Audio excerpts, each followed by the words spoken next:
बहुत समय पहले की बात है। एक गांव में एक छोटा सा परिवार रहता था। उसमें रमेश, उसकी पत्नी मीरा और उनका 2 महीने का बेटा रहते थे।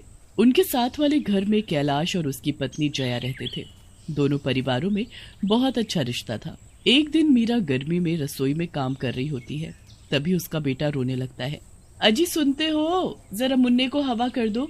देखना कैसे गर्मी की वजह से बेचारा पसीने पसीने हो रहा है और रोए जा रहा है। अरे भाग्यवान, मुझे भी तो काम पर निकलना है। पर मैं भी तो काम कर रही हूँ। आप इस गर्मी का कुछ करो जी, दिन पे दिन बढ़ती जा रही है और जीना मुश्किल हो रहा है। अब इसमें मैं क्या कर सकता हूँ। चलो, अब मैं जा रहा हूँ। कैलाश मेरा इंतजार कर रहा होगा। रमेश और कैलाश दोनों काम पर निकल जाते हैं। रास्ते में उनको एक दुकान के आगे भीड़ लगी हुई दिखती है। वो जाकर देखते हैं तो पता चलता है कि वहाँ एक औरत ने एसी की दुकान खोली है। अरे भाई कैलाश, ये औरत कौन है जो एसी बेच रही है? हमारे गांव की तो नहीं लग रही। हाँ रमेश भैया, बिल्कुल सही कहा तुमने। और मुझे तो ये समझ नहीं आ रहा कि बिना बिजली के ये एसी कैसे चल सकते हैं। चलो जरा चलकर इससे पूछते हैं। दोनों दुकान में जाकर उस औरत से पूछने लगते हैं। मेरा नाम बेला है, मैं इस गांव की नहीं हूँ, मैं तो शहर से आई हूँ। पर हमारे ही गांव क्यों? और ये एसी बिना बिजली कैसे चल रहे हैं? यही तो कमाल है मेरी एसी का कि ये बिना बिजली के चलते हैं और बिल्कुल ठंडी हवा देते हैं। आजकल शहर में जाने कितनी नई नई तकनीक आ गई है, आपको नहीं पता। और मुझे पता चला है कि इस गांव में बिजली नहीं है और यहाँ के लोग बड़े ही परेशान हैं। तो मैंने सोचा कि क्यों ना मैं अपनी दुकान यहाँ ही खोल लूँ, यहाँ काफी अच्छी चलेगी। हाँ, पर यहाँ तुम्हारी दुकान नहीं चलेगी।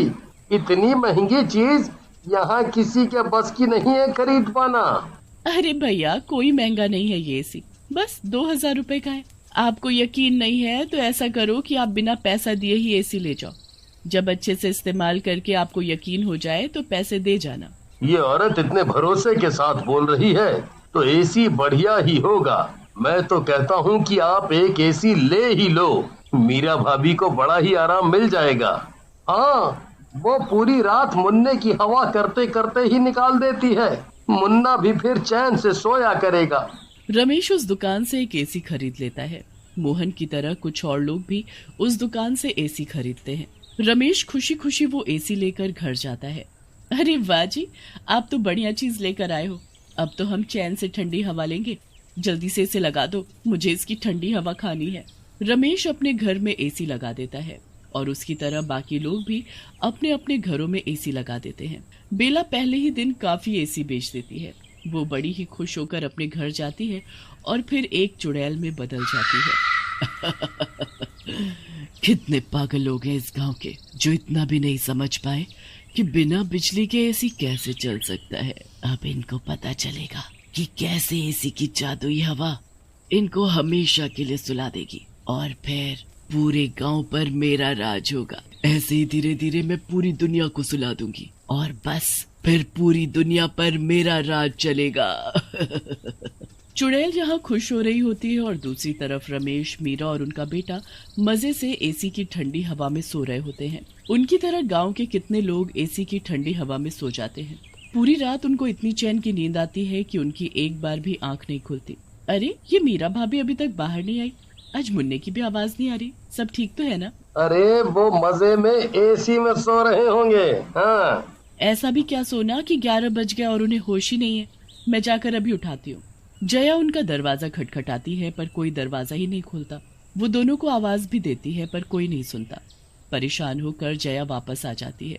जब शाम को जया कुछ काम से बाहर आंगन में जाती है तो देखती है कि रमेश के घर का दरवाजा अभी भी बंद है। वो फिर से जाकर खटखटाती है पर फिर भी कोई दरवाजा नहीं खोलता।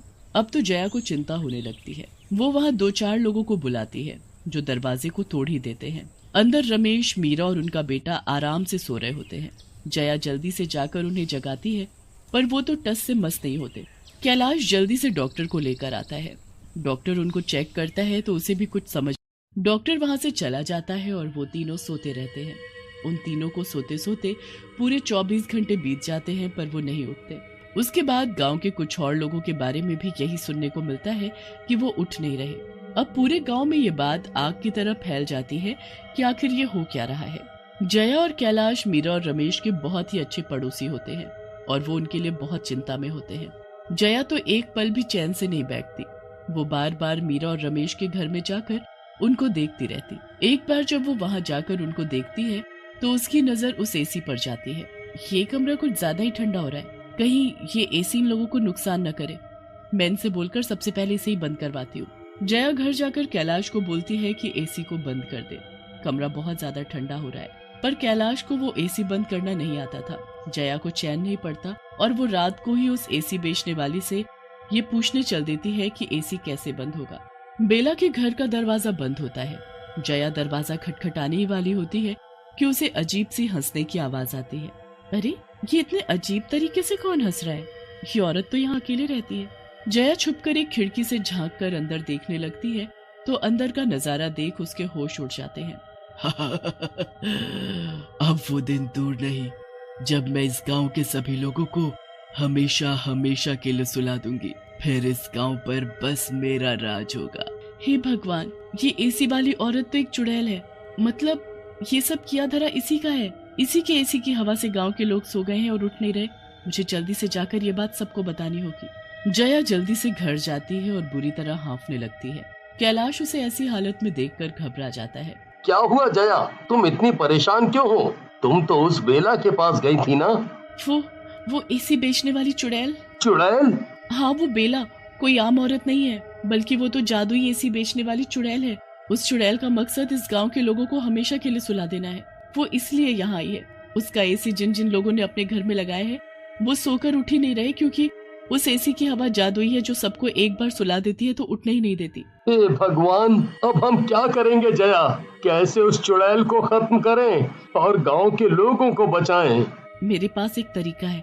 अगर वो काम कर गया तो चुड़ैल भी मर जाएगी और फिर सब ठीक हो जाएंगे। पर हमें और लोगों की मदद की भी जरूरत होगी। चलो पहले कुछ लोगों को इकट्ठा करते हैं और उनको सारी बात बताते हैं। जया और कैलाश कुछ गांव वालों को इकट्ठा करते हैं और फिर जया सबको चुड़ैल को मारने की तरकीब बताती है। अगले दिन रमा और कैलाश बेला की दुकान पर जाते हैं। अरे बहन, ये एसी कितने का दिया? ये तो बस 2000 रुपए का है।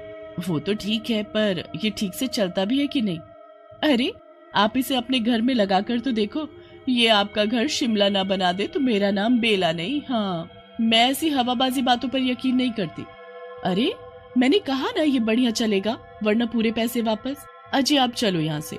ये औरत तो हमें पागल बना रही है। इसके खटारे इसी चलते ही नहीं है, इसीलिए ऐसे ही बिना चेक कराए हमें चेप रही है। बेला जया की बात सुनकर चिढ़ जाती है। वो गुस्से में आकर जया से लड़ने लगती है और मौके का फायदा उठाकर कैलाश उस दुकान की चाबी उठा लेता है। फिर दोनों झगड़ा खत्म करके वहां से निकल लेते हैं। सब लोग रात होने का इंतजार करते हैं। जैसे ही रात होती है जया और कैलाश चुड़ैल के घर जाते हैं और खिड़की से झांक कर देखते हैं कि चुड़ैल सोई है या नहीं।